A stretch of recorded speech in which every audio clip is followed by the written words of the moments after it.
Tonight, battleground or bust. Go time. President Trump and Democratic nominee Joe Biden in a sprint for votes in the swing states. Get out and vote. This as the country faces coronavirus fatigue. First of all, the country is fatigued with restrictions. With some 50,000 new cases of COVID-19 a day in the U.S. Plus, I feel God in this for me. A news anchor joins the fight against the pandemic, putting her own health on the line in the quest for a vaccine. And they win the National League pennant. The 2020 World Series is sure to be unlike any other after COVID-19. All this and more tonight on Faith Nation.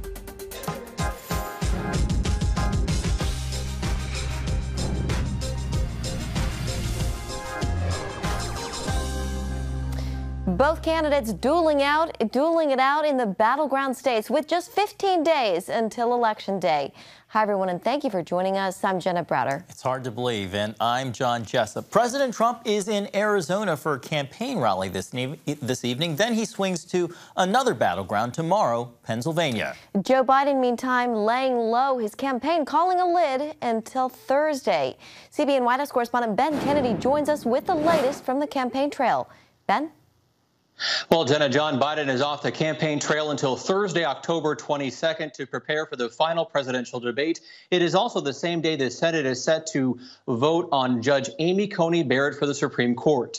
Trump tweeted out today, "There has never been a time in either of my two campaigns where I felt we had a stronger chance of winning than we do right now." I think we'll do better than 2016. We're way ahead of where we were in 2016. And I've done things that nobody's ever done. We built the greatest economy in the world, and we're building it rapidly again.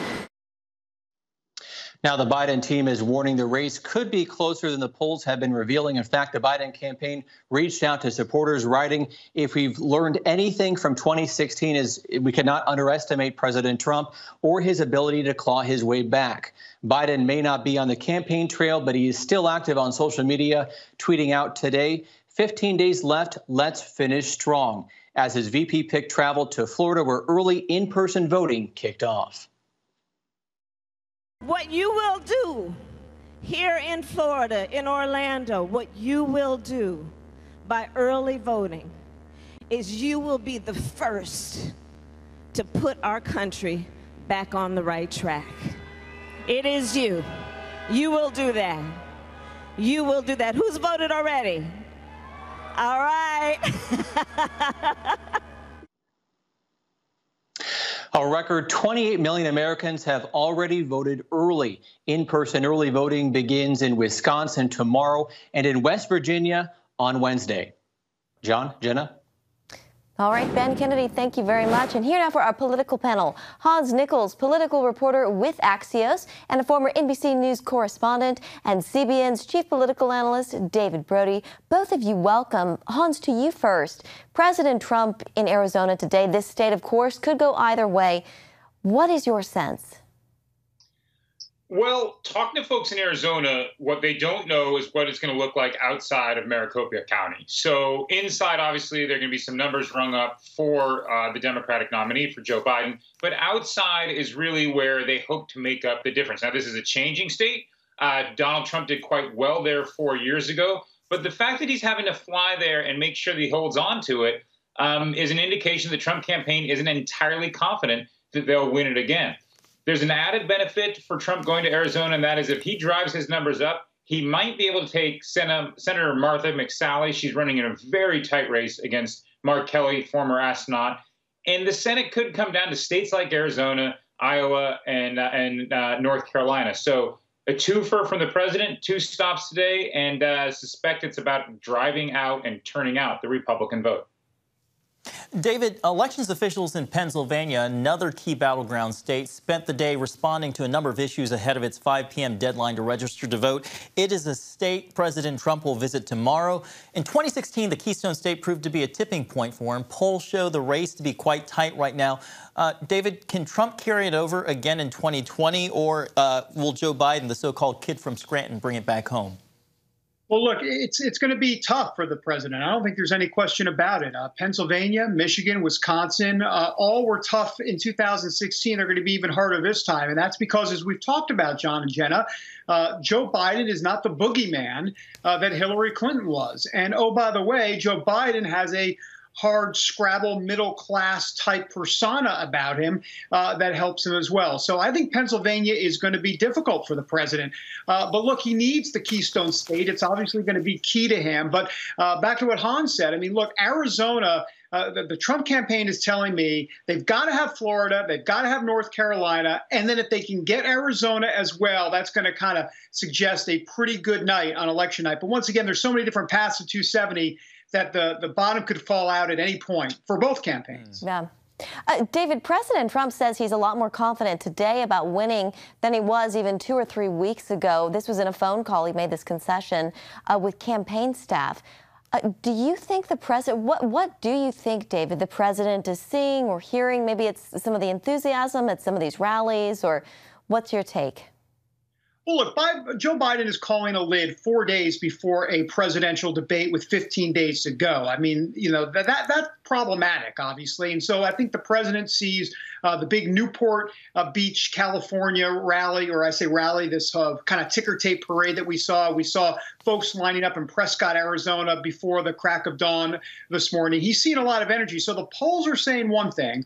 The energy and on the ground is saying something quite different. And I think that's where the president's feeding off of. I'll also just say that, look, when it comes to the president, if there's more pessimism about COVID-19, and there's a lot of pessimism to go around, but if it spikes, that's bad for the president. But he's coming off of COVID. He beat COVID. He's now kind of dancing on the stage in Las Vegas and other places. And that's going to put him in a more positive spot as it relates to the polling.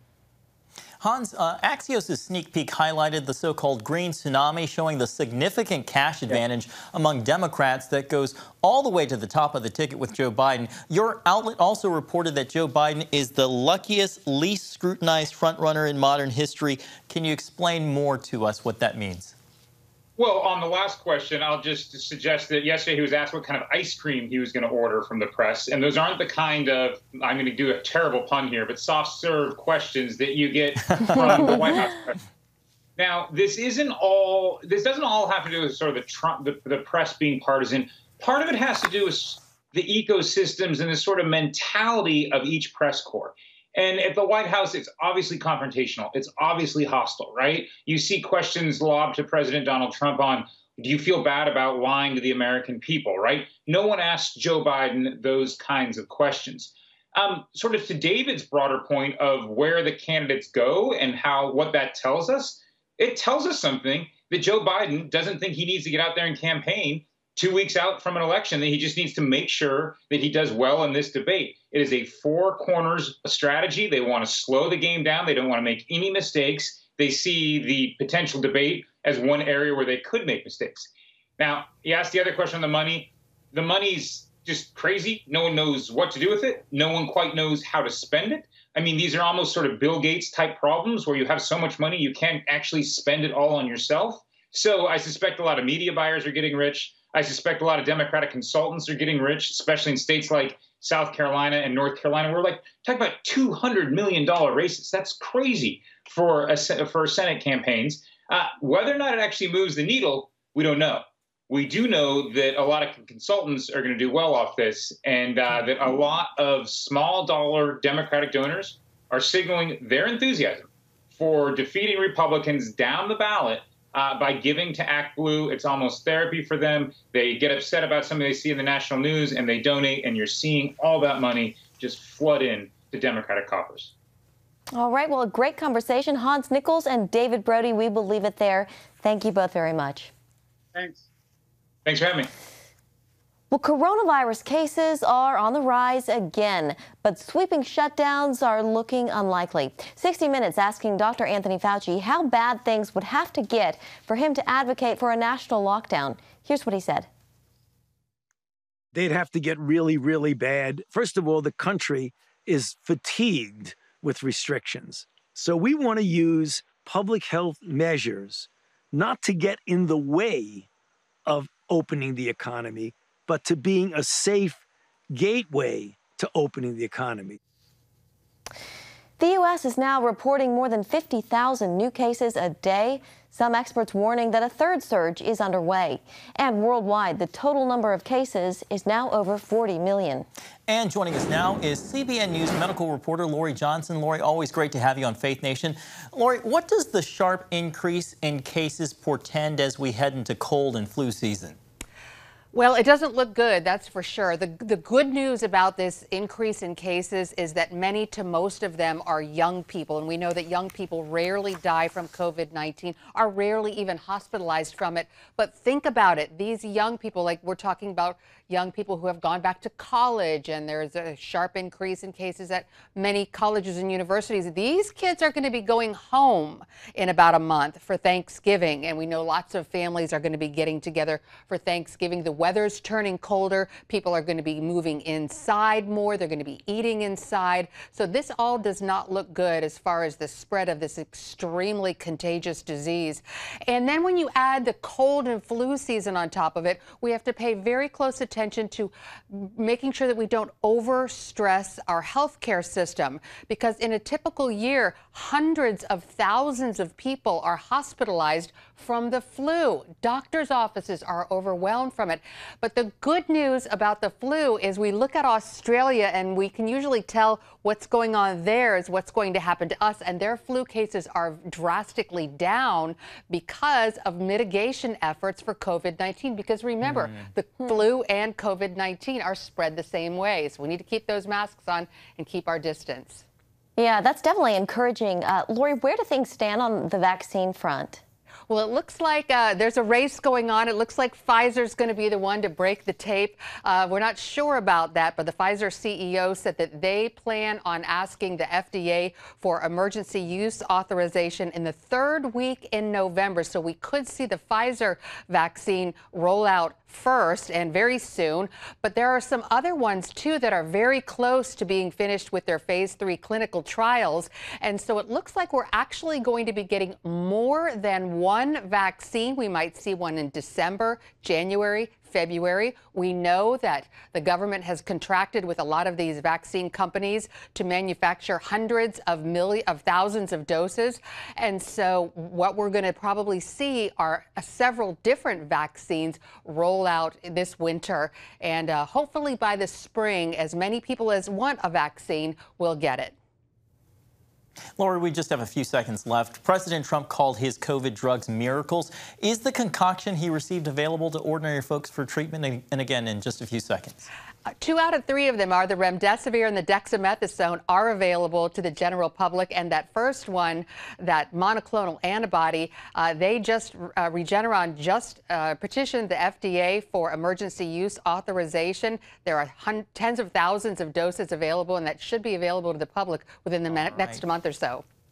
Lori, we are out of time. Thank you so much for your reporting. My pleasure. Coming up, why the FBI is now interested in last week's bombshell report involving the Bidens in the Ukraine. After this. Hey, if you're tired and exhausted all day, you can't think clearly, and you really just need a cup or even a pot of coffee to get through your day, then join me, Dr. Josh Axe, for this new series where I'm going to teach you how to transform your diet and use essential oils and supplements to get a better night's sleep. Wake up to your best life. Call 1-800-700-7000 to get your free DVD or booklet of Protect Your Sleep today. It's about the competition. I kind of put that pressure on myself, and I think people had expectations. It's about overcoming. We use this phrase all the time, keep chopping, keep practicing hard. It's about going the distance. You know, I think as a father, it's my job, to lead. Just be the best husband and father I can be. Watch Going the Distance with Sean Brown Saturday night at 7:30 on the CBN News Channel. Orphans Promise is committed to loving and serving at-risk children, to helping keep families together, and to creating opportunities for strong and sustainable communities around the world. We're working in over 60 countries around the world, and with your help, we can do even more. There's an old African proverb I love that says, if you want to run fast, run alone. But if you want to run far, run together. At Orphans Promise, we want to run far so we can touch the lives of as many orphaned and vulnerable children as possible. But we don't want to go alone. We're out to change the world, one child, one family, one community at a time. Will you join us?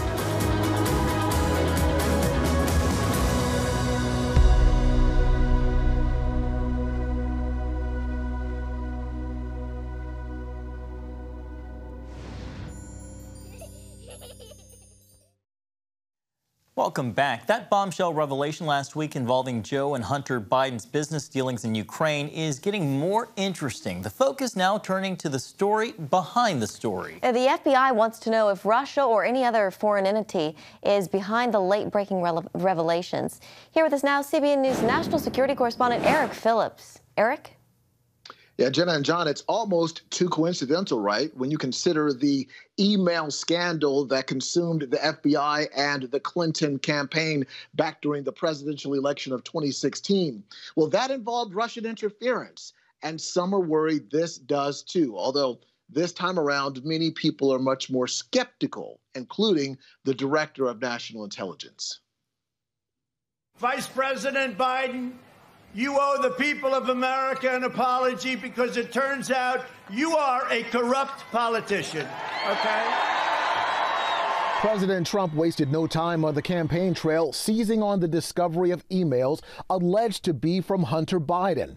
They surfaced in a New York Post report last week, one of them seeming to indicate that then Vice President Biden met with an executive with Ukrainian gas company Burisma at his son Hunter's behest, even though Biden has long insisted he had no intimate knowledge of his son's business dealings with the company that paid Hunter $50,000 a month to sit on its board. Joe Biden must immediately release all emails, meetings, phone calls, transcripts, and records related to his involvement in his family's business dealings. The FBI is investigating whether the emails could be part of a Russian disinformation campaign, although Director of National Intelligence John Ratcliffe tells Fox Business that's not the case.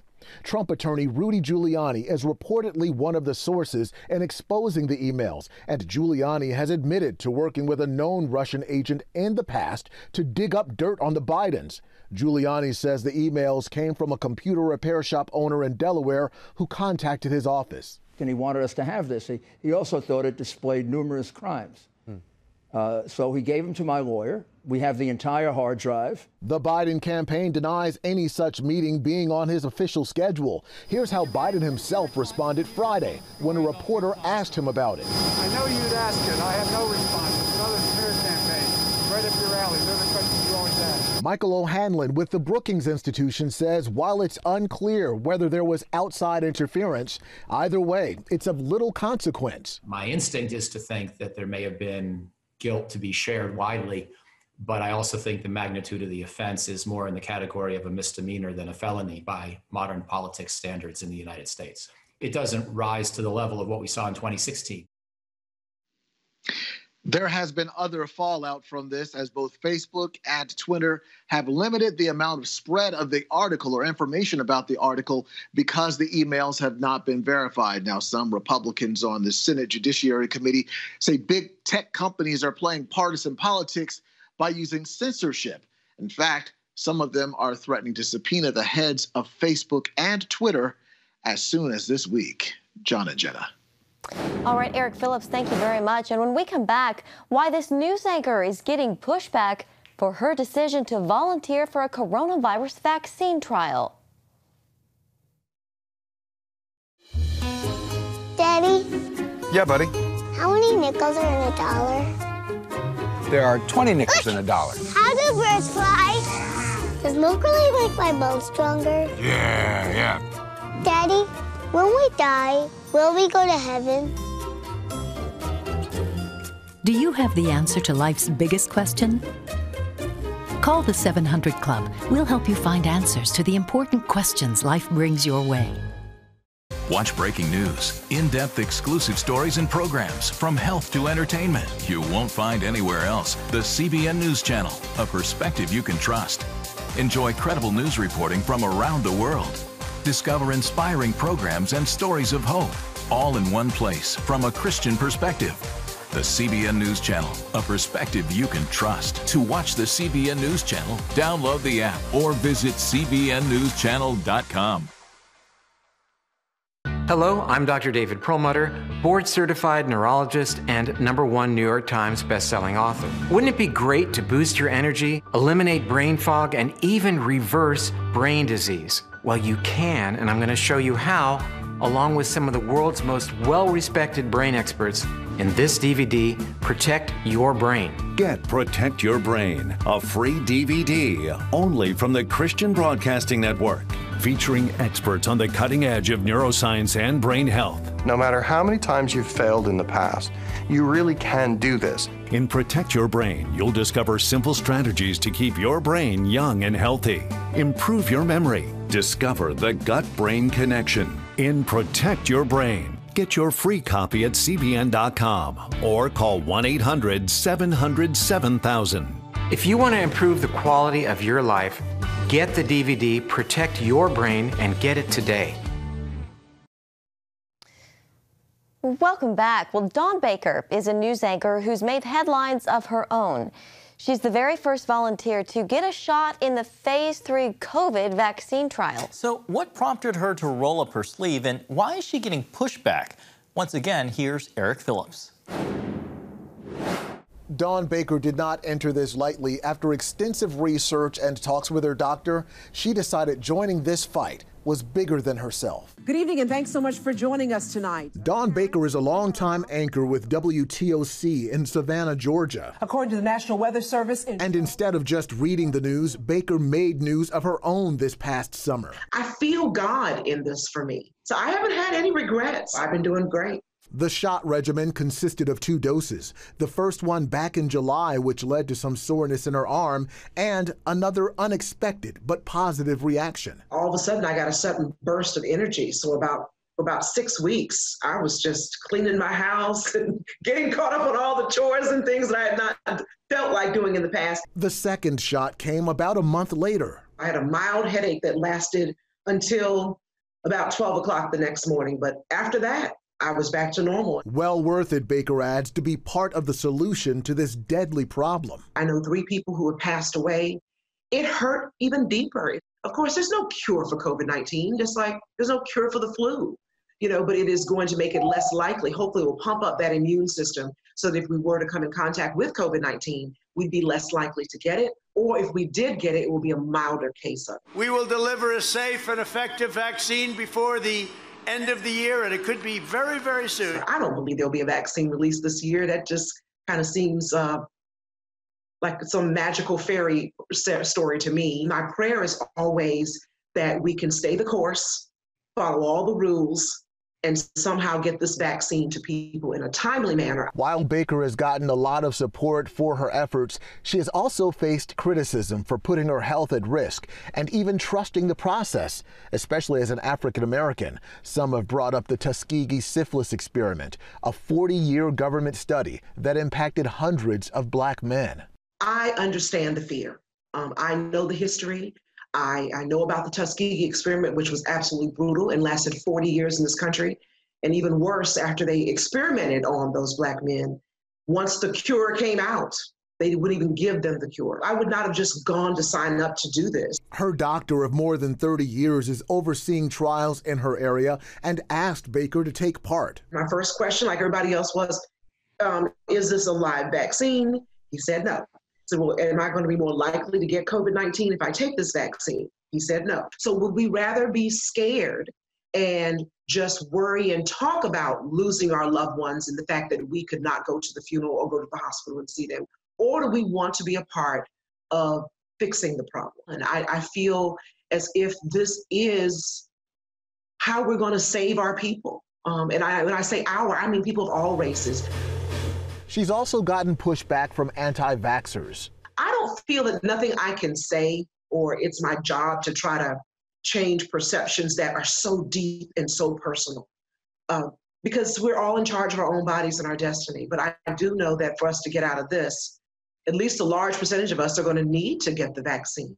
Because even with the vaccine, if we get a handful of us taking the vaccine and the rest of the world isn't, we're still going to be stuck in these masks in order to be safe.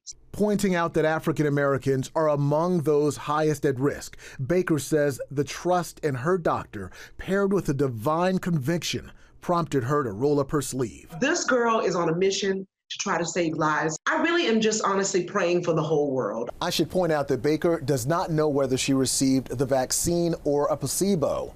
Over the next 2 years, she will have 7 doctor's appointments and 24 phone calls as doctors monitor and document the status of her health. In Washington, Eric Phillips, CBN News.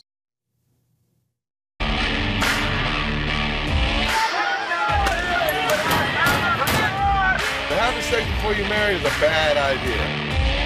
Don't tell me there's no such thing as gun violence. That just depends on your definition of when life begins. Watch Dan and Dale tackle trending topics that test your faith on the next Faith Wire, Monday night at 9:30. The Global Lane takes you around the world, providing facts over fiction. What might rising trade and geopolitical tensions mean for you on the home front? With over 45 years of experience, award-winning journalist Gary Lane brings you the truth from a global angle. What about the issue of immigration? World news analysis you won't see anywhere else. And it's all right here on the Global Lane. Watch The Global Lane, Thursday night at 9:30.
And finally tonight, after a shortened season and a controversial 16-team playoff bracket, the Los Angeles Dodgers and Tampa Bay Rays are headed to the World Series. Yeah, the Dodgers return to the championship series for the 3rd time in 4 seasons after defeating the Atlanta Braves 4-3 in Sunday's league championship. Towering fly ball. The Dodgers come from behind in the series. They come from behind in Game 7, and they win the National League pennant. The Dodgers will be facing off against the Tampa Bay Rays, who are back for the 2nd time in franchise history. Both teams and fans will experience a first in MLB history. The World Series played at a neutral site, Texas Rangers' new Globe Life Field. And Game 1 is this Wednesday. Thanks for watching, Faith Nation. Play ball. Have a great night.